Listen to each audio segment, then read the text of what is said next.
नमस्कार, मैं रवीश कुमार। गौतम अडानी ने अपने ही समूह की सबसे बड़ी कंपनी के कार्यकारी अध्यक्ष का पद क्यों छोड़ दिया, क्यों इस्तीफा दिया? आखिर जिस कंपनी को अडानी ने बनाया, जो कंपनी मुंद्रा बंदरगाह को मैनेज करती है, उसके सबसे प्रभावशाली पद को छोड़कर गैर कार्यकारी पद क्यों लेने जाएंगे? ऐसा कौन करता है कि अपनी ही बनाई हुई कंपनी के कार्यकारी चेयरमैन का पद छोड़कर खुद को फैसला लेने वाले प्रभावशाली लोगों से अलग कर ले? मीडिया में इस्तीफा लिखा जा रहा है पद छोड़ने को, और कहेंगे भी क्या, इस्तीफा देते हैं तभी आप पद छोड़ते हैं। अडानी आध्यात्मिक हो गए हैं? ऐसा भी नहीं लगता। ऐसा होता तो अपने समूह की सभी कंपनियों से अलग हो जाते। तो मामला आध्यात्म या दर्शन का नहीं है। अडानी ने अपनी प्रिय कंपनी का पद क्यों छोड़ा? क्या इसलिए कि अमेरिका में कोई जांच चल रही है? मुंद्रा बंदरगाह का इस्तेमाल हुआ है ईरान से तेल के आयात करने में, और उसकी जांच अमेरिका कर रहा है। इस पर आज नेता प्रतिपक्ष राहुल गांधी ने सुबह सुबह एक ट्वीट कर दिया, भारत के लोगों इसे समझिए, प्रधानमंत्री मोदी इसलिए राष्ट्रपति ट्रंप की धमकियों का सामने से जवाब नहीं दे रहे हैं क्योंकि अडानी के खिलाफ अमेरिका में जांच चल रही है। मोदी के हाथ बंधे हुए हैं क्योंकि मोदी AA और रूसी तेल डील के बीच जो वित्तीय लेन देन है उसके सामने आ जाने का खतरा है। राहुल गांधी ने AA किसे कहा? शायद अंबानी और अडानी को ही, लेकिन पहली लाइन में अडानी का साफ साफ जिक्र करते हैं कि अमेरिका में अडानी के खिलाफ जो जांच चल रही है उसके कारण प्रधानमंत्री मोदी ट्रंप की धमकियों के आगे चुप रह जाते हैं। प्रधानमंत्री मोदी ने अभी तक ट्रंप का नाम लेकर उनकी धमकियों का जवाब नहीं दिया है। यही बता दें कि राहुल गांधी का यह बयान एक सच्चे भारतीय की तरह है या नहीं, कि रूस से तेल के आयात में पैसे के लेन देन में प्रधानमंत्री मोदी और AA का कोई रिश्ता है या नहीं। राहुल गांधी के आरोपों पर भी प्रधानमंत्री का जवाब नहीं आता है। इस्तीफा अडानी ने क्यों दिया, इस पर अडानी समूह ने गल्फ न्यूज को जवाब दिया है। कहा है कि कंपनी एक्ट के मौजूदा नियमों के पालन हेतु यह बदलाव किया गया जो एक से अधिक कंपनी में एक साथ कार्यकारी पद पर रहने से रोकता है। APSEZ में पहले से 2 कार्यकारी निदेशक थे, एक प्रबंध निदेशक हैं, पूर्णकालिक निदेशक हैं और CEO हैं। अलग पद के बाद अडानी अपना ध्यान अडानी समूह की अन्य इकाइयों और रणनीतिक कार्यों पर ज्यादा लगा सकते हैं। अडानी APSEZ के गैर कार्यकारी अध्यक्ष बने रहेंगे, या तो कॉर्पोरेटी जवाब हुआ, रणनीति पर ध्यान देंगे, जैसे जगदीप धनखड़ ने कहा स्वास्थ्य पर ध्यान देंगे। क्या नियमों का ध्यान अचानक आया? पहले नहीं दे रहे थे। अडानी कार्यकारी अध्यक्ष के पद पर कब से हैं? जब बने तब यह नियम नहीं था, या इसका ध्यान अब आया है? अडानी समूह के हिसाब से देखें तो Adani port and special economic zone APSEZ उनकी सबसे अच्छी कंपनियों में से है। इस कंपनी का टर्नओवर करीब 3 लाख करोड़ बताया जाता है। यह कंपनी भारत के 14 बंदरगाहों और टर्मिनल का प्रबंधन करती है, केरला से लेकर पश्चिम बंगाल तक। गौतम अडानी को अगर किसी नियम के तहत अपने समूह की किसी कंपनी के कार्यकारी अध्यक्ष का पद छोड़ना ही था, वे किसी और कंपनी का पद भी छोड़ सकते थे।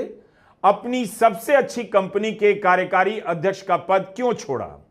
खुद को उस कंपनी में फैसला लेने वाले प्रभावशाली लोगों से अलग क्यों करना चाहेंगे? गल्फ न्यूज ने लिखा है कि यह कदम भारत के कंपनी एक्ट 2013 के सेक्शन 203 के अनुसार है। किसी कंपनी में अलग अलग एग्जीक्यूटिव रोल संभालने वाले कितने की मैनेजरियल पर्सनल यानी KMP हो सकते हैं, इसकी संख्या तय होती है। एक कंपनी में CEO या MD या निदेशक का पदभार संभालने वाला व्यक्ति किसी अन्य कंपनी में वैसा ही पद ग्रहण नहीं कर सकता है। अरबों रुपए की कंपनी चलाते हैं तो जाहिर है कार्यकारी अध्यक्ष बनने से पहले इन नियमों का पता तो होगा। कंपनी एक्ट 2013 के सेक्शन 203 का उन्हें नहीं पता होगा तो कंपनी के दूसरे अधिकारियों को पता होगा। फिर ऐसी चूक कैसे हो गई? गौतम अडानी का पद छोड़ना भी जगदीप धनखड़ के इस्तीफे की तरह रहस्यमयी हो गया है। आज तक भारत के किसी सच्चे भारतीय को नहीं पता कि जगदीप धनखड़ ने इस्तीफा क्यों दिया, और न जगदीप धनखड़ एक सच्चे भारतीय की तरह आधिकारिक रूप से देश को बताने की जरूरत समझते हैं। 5 अगस्त को खबर तो यहां से आने वाली थी, लेकिन देश की जनता अभी तक समझ नहीं पा रही है कि 10 मई को सीज फायर हुआ, उसके 2 महीने बाद एनडीए के सांसद प्रधानमंत्री मोदी को जीत की माला क्यों पहना रहे हैं। क्या इसी के लिए गोदी मीडिया और आईटी सेल ने माहौल बनाया कि 5 अगस्त को कुछ बड़ा होने वाला है, लेकिन माला पहनाने की घटना से जनता कंफ्यूज हो गई कि इसकी क्या जरूरत थी। किसे पता था कि 5 अगस्त का मुबारक दिन गौतम अडानी से उनकी सबसे प्रिय कंपनी के कार्यकारी अध्यक्ष का पद मांग लेगा और वे उसका त्याग कर देंगे। इस वक्त जांच एजेंसियों का जो हाल है, इंडिया की बात कर रहा हूं सच्चे भारतीय की तरह, मुझे पूरा विश्वास है कि गौतम अडानी को भारत में किसी भी जांच एजेंसी से कोई खतरा होना ही नहीं चाहिए। इसीलिए मीडिया भी कारणों को लेकर बाहर की तरफ देख रहा है। मीडिया में 2 प्रकार की थ्योरी चल रही है। क्या इसका संबंध उस खबर से है जो वॉल स्ट्रीट जर्नल में छपी थी जून के महीने में कि अमेरिका इस बात की जांच कर रहा है कि ईरान से लिक्विड पेट्रोलियम गैस का आयात मुंद्रा बंदरगाह के जरिए किया गया था या नहीं। अमेरिका ने ईरान पर प्रतिबंध लगाया है। जब यह खबर छपी तब अडानी समूह ने जांच की बात से खंडन किया था, इनकार किया था, कहा था कि हम ऐसी किसी जांच के बारे में नहीं जानते हैं। यह भी कहा जा रहा है कि APSEZ अडानी समूह की मजबूत कंपनी है। अगर जांच के कारण गौतम अडानी पर प्रतिबंध लग गया तो कंपनी के लिए मुश्किल हो जाएगी, इसलिए उन्होंने यह पद छोड़ दिया। 31 जुलाई को अमेरिका ने 6 भारतीय कंपनियों पर ईरान से ईंधन आयात करने के कारण प्रतिबंध लगाया था। उन 6 कंपनियों में अडानी समूह की तो कोई कंपनी नहीं थी, लेकिन गल्फ न्यूज ने लिखा है कि इसकी जांच हो रही है कि मुंद्रा बंदरगाह की कोई भूमिका है या नहीं, उसका इस्तेमाल हुआ है या नहीं आयात में। एक थ्योरी यह भी है कि कथित रिश्वतखोरी के मामले में अमेरिका में जो जांच चल रही है उसके कारण कर्ज मिलने में दिक्कतें आ सकती हैं। इस कारण भी उन्होंने अपनी ही बनाई कंपनी के कार्यकारी अध्यक्ष पद को छोड़ दिया। कांग्रेस की प्रवक्ता सुप्रिया श्रीनेत ने गौतम अडानी की पदत्याग की घटना को लेकर विस्तार से लिखा है। उनके तर्क हैं कि अमेरिका द्वारा जांच हो रही है कि क्या अडानी कंपनियों ने मुंद्रा बंदरगाह के माध्यम से ईरानी LPG आयात किया, जो अंतर्राष्ट्रीय प्रतिबंधों का उल्लंघन करता है। हिंडनबर्ग रिसर्च द्वारा उठाए गए $250 मिलियन के रिश्वत और धोखाधड़ी के आरोप, जिनकी अब अमेरिकी SEC जांच कर रही है, अडानी समूह पर अमेरिकी निवेशकों को गुमराह कर फंडिंग हासिल करने और अरबों डॉलर के ऊर्जा अनुबंध हथियाने के लिए भारतीय अधिकारियों को रिश्वत देने के आरोप हैं। यह बात ठीक है कि अमेरिका में गौतम अडानी के खिलाफ डिपार्टमेंट ऑफ जस्टिस रिश्वतखोरी के मामले में जांच कर रहा है, वहां मुकदमा भी चल रहा है। ट्रंप ने अपनी धमकियों में रूस से तेल खरीदने, मुनाफा कमाने की बात भी की है, लेकिन किसी कंपनी का नाम ट्रंप ने नहीं लिया। आधिकारिक सूचना बाहर नहीं आई है कि रूस और ईरान से कच्चा तेल आयात करने के लिए मुंद्रा बंदरगाह का इस्तेमाल हुआ है या नहीं, इसकी अभी जांच हो रही है। इसकी भी आधिकारिक सूचना नहीं आई है, सूत्रों से खबरें छप रही हैं। वैसे अडानी और अंबानी समूह को लेकर कुछ अन्य खबरें पहले छपी हैं, जिनका संबंध रूस और ईरान से तेल के आयात को लेकर है। हम उसी के सहारे कड़ियों को जोड़ने का प्रयास कर रहे हैं। फरवरी 2022 से रूस और यूक्रेन के बीच युद्ध जारी है। इसके शुरू होने के 3 महीने बाद की यह रिपोर्ट है। लिखा है कि अरबपति मुकेश अंबानी की रिफाइनरी ने युद्ध से करोड़ों कमाए। वॉर विंडफॉल लिखा है, यानी युद्ध से अचानक हुआ मुनाफा। रिपोर्ट के भीतर लिखा है कि रूस के युद्ध के कारण रिलायंस को इतने लाभकारी अवसर मिल रहे हैं कि कंपनी ने अपनी सबसे बड़ी रिफाइनरी में मरम्मत का कार्य रोककर डीजल और नेफ्ता के उत्पादन को बढ़ा दिया है, क्योंकि इनके दामों में तेजी से वृद्धि हुई है। यह भी लिखा है कि रूस पर लगे प्रतिबंध के कारण वहां से आने वाला कच्चा तेल सस्ता हो गया और इससे निकलने वाले कुछ उत्पादों पर मुनाफा 3 साल में अधिकतम है। जुलाई 2022 में मोदी सरकार ने ऊर्जा कंपनियों के सामान्य से अधिक मुनाफों पर विंडफॉल टैक्स लगा दिया, जिसका असर रिलायंस पर भी हुआ। 30 महीने बाद दिसंबर 2024 में इस टैक्स को वापस ले लिया गया।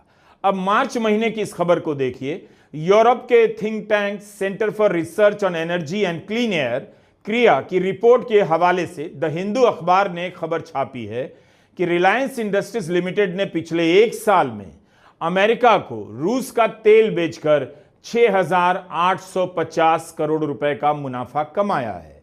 जनवरी 2024 से जनवरी 2025 के बीच अमेरिका ने भारत और तुर्की की 6 रिफाइनरी से 2.8 अरब यूरो का तेल आयात किया है। इसमें से रूसी तेल का मूल्य करीब 1.3 अरब यूरो था। भारत से आयात किए गए तेल में से 724 मिलियन यूरो यानी 6,850 करोड़ रुपए का तेल रूसी क्रूड से बनाया गया था। तो रूस से सस्ते तेल का आयात हुआ। इसका लाभ किसी सच्चे भारतीय को नहीं मिला। आम जनता तो आज भी 95 रुपया लीटर पेट्रोल भरा रही है, कल भी भराएगी। क्या सही में अमेरिका के कारण गौतम अडानी ने अपनी सबसे बड़ी कंपनी के कार्यकारी अध्यक्ष का पद छोड़ा है, जिसमें 1900 से अधिक कर्मचारी काम करते हैं?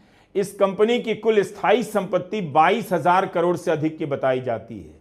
गल्फ न्यूज ने लिखा है कि अडानी का पद छोड़ देना बड़ी बात है, क्योंकि भारत में बंदरगाहों पर जितना भी कारोबार होता है उसमें अडानी समूह की इस कंपनी की हिस्सेदारी 28% है। साथ ही यह समय भी काफी महत्वपूर्ण है।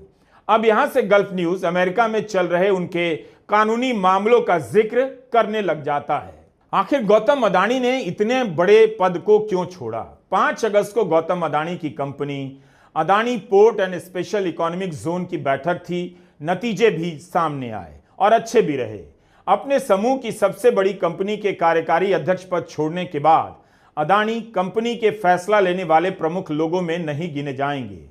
उनका पदनाम भी बदल गया। गौतम अडानी अनिल अंबानी तो नहीं हैं, जिनके खिलाफ 17,000 करोड़ के लोन फ्रॉड के मामले में ईडी जांच कर रही है। वे देश से भाग ना जाएं अनिल अंबानी, इसलिए ईडी ने लुकआउट नोटिस जारी किया है। 5 अगस्त को पूछताछ भी की और बताया जा रहा है कि आगे भी होगी। अनिल अंबानी भी एक सच्चे भारतीय हैं, ट्रू इंडियन। तभी तो उन पर भारत के बैंकों से हजारों करोड़ रुपए का लोन लेकर फ्रॉड करने का आरोप है। एक सच्चा भारतीय ही, इंग्लिश में ट्रू इंडियन ही, भारतीय बैंकों को चूना लगा सकता है। और एक सच्चे भारतीय को ईडी से कभी नहीं घबराना चाहिए। 10 साल में ईडी ने 5800 से अधिक मामले दर्ज किए, लेकिन सजा मात्र 15 में हुई। तो ईडी से भी क्या घबराना। गौतम अडानी भी एक ट्रू इंडियन है, सच्चे भारतीय। हिंदी में आज के भारत में गौतम अडानी जैसे सच्चे भारतीय पर कौन हाथ डाल सकता है? इसलिए भारत में किसी प्रकार की जांच को लेकर उन्हें बिल्कुल चिंता नहीं करनी चाहिए। अमेरिका की कोर्ट ने गौतम अडानी को सम्मन जरूर भेजा। जून महीने की खबर है द वायर में कि आज तक वो सम्मन गौतम अडानी को नहीं दिया गया। अमेरिका के सिक्योरिटीज एंड एक्सचेंज कमीशन ने न्यूयॉर्क की फेडरल अदालत को बताया है 6 महीने बीत गए, गौतम अडानी और उनके भतीजे सागर अडानी को सम्मन नहीं दिया गया है। इसी 2 मई को प्रधानमंत्री मोदी के साथ गौतम अडानी विझिंजम बंदरगाह के उद्घाटन में नजर आए। एक मंच पर दोनों एक साथ। यह पोर्ट भी अडानी ने बनाया है। प्रधानमंत्री मोदी ने अडानी के बनाए इस बंदरगाह की तारीफ की। तो इतनी तारीफ के बाद किसी की हिम्मत तो नहीं होगी कि अनिल अंबानी समझकर गौतम अडानी से पूछताछ शुरू कर दे। हम बार बार सच्चे भारतीय का जिक्र कर रहे हैं, ट्रू इंडियन का। इसका संदर्भ यह है कि राहुल गांधी ने चीन को लेकर भारत जोड़ो यात्रा के दौरान एक बयान दिया। उनके बयान को लेकर सुप्रीम कोर्ट के जस्टिस दीपांकर दत्ता ने कहा कि आपको संसद में बोलना चाहिए, सोशल मीडिया में नहीं। एक सच्चे भारतीय को इस तरह के बयान नहीं देने चाहिए। तभी से यह टिप्पणी चल रही है। इस टिप्पणी की काफी आलोचना हो रही है। जो बात संसद में कही जा सकती है वो सोशल मीडिया में क्यों नहीं कही जा सकती? आखिर संसद कोई प्राइवेट संस्था तो है नहीं कि वहां कही गई बात बाहर नहीं आएगी, गुप्त रह जाएगी।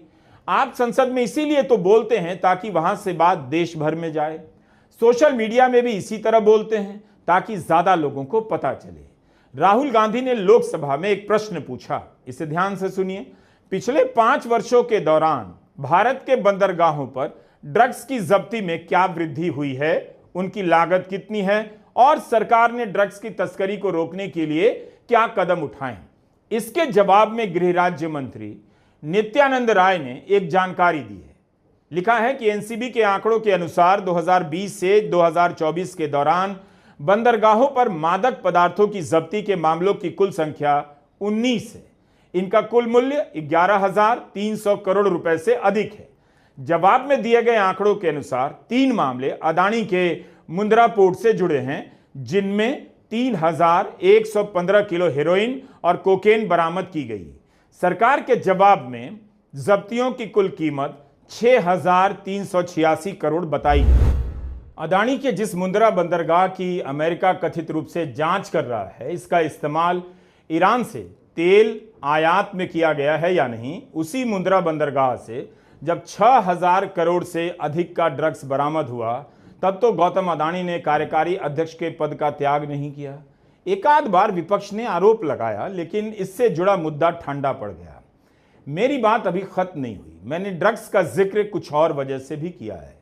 मार्च के महीने में भारत का गृह मंत्रालय संसद में, लोकसभा में नेता प्रतिपक्ष राहुल गांधी से कहता है, पिछले 5 साल में मुंद्रा बंदरगाह पर 3 अलग अलग मामलों में कुल 6,386 करोड़ के ड्रग्स पकड़े गए और 2021 की घटना में मुंद्रा पोर्ट से 5,976 करोड़ का ड्रग्स पकड़ा गया। लेकिन एक ही महीने बाद, इसी साल की बात है, अप्रैल महीने में एनआईए सुप्रीम कोर्ट को बताती है कि मुंद्रा पोर्ट से 2021 में जो ड्रग्स पकड़ा गया उसकी कीमत 21,000 करोड़ है। क्या लोकसभा में राहुल गांधी को कम जानकारी दी गई? एनआईए और गृह मंत्रालय ने ड्रग की मात्रा तो करीब करीब एक ही बताई है, 2,988 किलो, लेकिन दाम में इतना अंतर कैसे हो सकता है? इंडियन एक्सप्रेस में यह खबर छपी है। Additional solicitor general Aishwarya Bhati ने कहा है कि भारत में ड्रग्स की कुल 6 खेप पकड़ी गई है। भारत में हेरोइन की खेप अफगानिस्तान से वाया ईरान और पाकिस्तान आ रही है। इसमें बिचौलिए और आईएसआई के लोग शामिल हैं।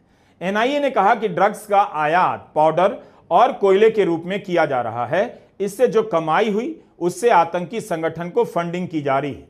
एनआईए ने सुप्रीम कोर्ट को यह भी बताया कि इस मामले में एक अहम गवाह की संदिग्ध हालत में मौत हो गई। कस्टम से रिटायर हो चुके एक अधिकारी ने ड्रग्स की खेप को उतारने की अनुमति दी थी। उनके खाते में पैसे आए।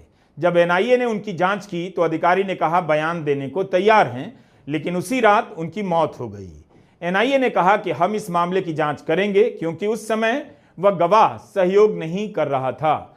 फरवरी 2024 में खबर छपी कि इसी मामले में एक आरोपी जोबनजीत सिंह संधू पुलिस की गिरफ्त से फरार हो गया। एक अन्य मामले में कच्छ से अमृतसर ले जाए जाने के दौरान पुलिस को चकमा दिया और फरार हो गया। कमाल की कहानियां हैं ये सब, कितना कुछ रह जाता है। गोदी मीडिया इन खबरों का पीछा नहीं करता, इसीलिए हमारा वीडियो लंबा हो जाता है कि एक घटना के आसपास छपी खबरों को हम खंगालने लग जाते हैं।